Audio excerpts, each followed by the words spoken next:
ஐயா, இந்த சிவபெருமனுடைய வரலாறு பார்த்தீங்கன்னா மார்கண்டேஸ்வரர் சுவாமியுடைய பேரு மார்கண்டேஸ்வரர். திருக்கடையூர்ல இந்த அவதாரம் அங்கே பார்க்கலாம். தல வரலாறு பார்த்தீங்கன்னா திருக்கடையூர். அதுக்கு அடுத்தபடியே பார்த்தீங்கன்னா இங்கே கேஆர்பி டேம் கிருஷ்ணகிரி இங்கே இருக்கும். மகாராஷ்டிராவில் ஒரு இடத்துல இருக்குங்க ஐயா. ஐயாவை வந்து இங்கே பார்த்தீங்கன்னா ருத்ர அவதாரமும் லிங்க வடிவிலும் இணைஞ்சு பார்க்கலாம். சிவபெருமான் லிங்கத்தில் இருந்து ருத்ர அவதாரமாக வெளியே வந்திருக்கிறது தான் சிவபெருமான். நம்ம எல்லா கோவிலையும் லிங்கமாக தான் வழிபாடு பார்த்துட்டு இருப்போங்க, லிங்கமாக தான் தரிசனம் பண்ணிட்டு இருப்போங்க மூலவரா. ஆனால் சிற்பங்களில் சிவபெருமானை பார்ப்போங்க, ஆனால் தனித்தனியாக தான் பார்த்துட்டு இருப்போங்க, இங்கே ஒன்றாவே பார்ப்போம்.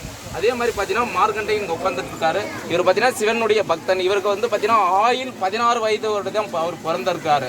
அதனால அவருக்கு ஆயுள் நீ மீண்டும் எனக்கு வேணும், இன்னும் அதிகம் நான் இருக்கிற நாட்கள் அப்படின்ட்டு சிவபெருமானை நோக்கி தவம் செய்கிறாரு. தவம் செய்யும் போது யம தர்மராஜன் வந்து உன்னுடைய ஆயுள் முடிஞ்சிடுச்சு, உன்னுடைய உயிர் கொண்டு போகணும் அப்படின்ட்டு கேட்குறாரு. இல்லை, நான் இன்னும் ஆயுள் எனக்கு வேண்டும் அப்படின்னு சொல்லும் போது பாசக்கயிறு எடுத்து வீசி மார்கண்டையனுக்கும் லிங்கத்துக்கும் மாட்டிக்கிது. அந்த பாசக்கயிறு இழுக்கும் போது சிவலிங்கமும் கூட வந்ததுனால சிவபெருமான் ருத்ர அவதாரமா வெளியே வராரு. வெளியே வந்து யமனைவே வதம் செய்யறாரு, யமனைவே அழிக்கிறாரு.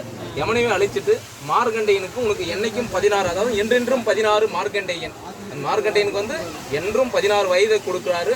யமன் செய்தது தவறு, அதாவது வந்து லிங்கத்தை பிடிச்சிட்டு இருக்கும் போது ஒரு பக்தன் வந்து ஒரு அடியார் வந்து லிங்கத்தை தொட்டு இருக்கும் போது வழிபாடு செஞ்சுட்டு இருக்கும் போது அப்போ வந்து உயிரெடுக்கிற அனுமதி வந்து யமனுக்கு கிடையாது.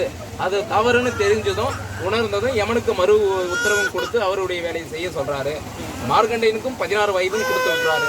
இந்த வரலாறுல தான் என்றென்றும் 16 மார்கண்டேஸ்வரர் அப்படின்ட்டு பேருங்கய்யா. இந்த கோலம் வந்து பார்த்தீங்கன்னா திருக்கடையூர்லையும் அதுக்கு அடுத்தபடியாக இங்கவும் மகாராஷ்டிராவில் ஒரு இடத்துலையும் பார்த்துட்டு இருக்கிறாங்க ஐயா.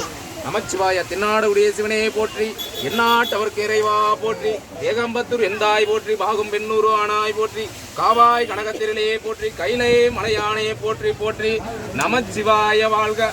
ஓம் ஸ்ரீ மார்கண்டேஸ்வராய நமக, லிங்கேஸ்வராய நமக, சதா சிவாய நமக. சிவாய நம, சிவாய நம.